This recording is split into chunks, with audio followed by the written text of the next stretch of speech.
Heboh, Nasdem udah mulai pesimis dengan Anies. Ketua DPP Bidang Pemenangan Pemilu Nasdem Gus Coy mengaku khawatir suara Anies terus tergerus oleh Ganjar dan Prabowo.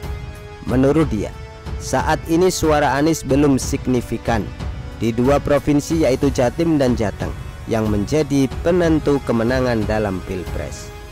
Kalau di dua wilayah itu tidak bisa menandingi pasangan lain, ya wassalam, kata Gus Coy saat ditanya soal hasil survei indikator politik Indonesia yang mana suara Anies lagi-lagi ada di posisi ketiga dan terpaut cukup jauh dengan Ganjar dan Prabowo. Dia berharap hasil survei ditanggapi serius oleh partai pengusung Anies dan relawan agar mulai bergerak merebut suara di Jateng dan Jatim. Makanya dia berharap sosok cawapres Anies nantinya dapat mendongkrak suara Anies. Anies ini hampir tidak akan bisa menang di Jatim dan Jateng. Masyarakat di sana tidak cocok dengan pola pikir Anies yang punya rekam jejak tidak baik saat Pilkada DKI 2017. Di Jabar pun Prabowo yang menang. Kalau Anies tidak bisa menang di semua provinsi di Pulau Jawa, ya siap-siap saja angkat koper dan pulang ke rumah merayakan kekalahan. Di DKI pun belum tentu Anies bisa menang lagi. Anies tidak akan bisa mengambil kemenangan di Pulau Jawa. Never. Gus Coy mengatakan, itu mungkin dalam hati sudah mulai pesimis dengan peluang Anies di Pilpres 2024.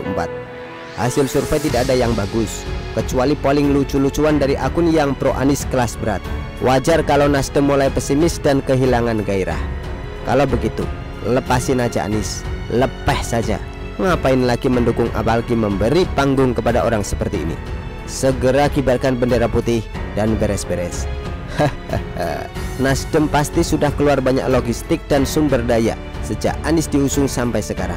Mungkin mereka mulai merasa rugi, sedangkan Demokrat dan PKS yang dianggap pelit tentu saja tidak akan peduli.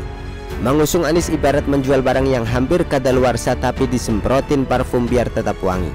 Rakyat sudah cerdaslah, tidak bisa dibohongi lagi.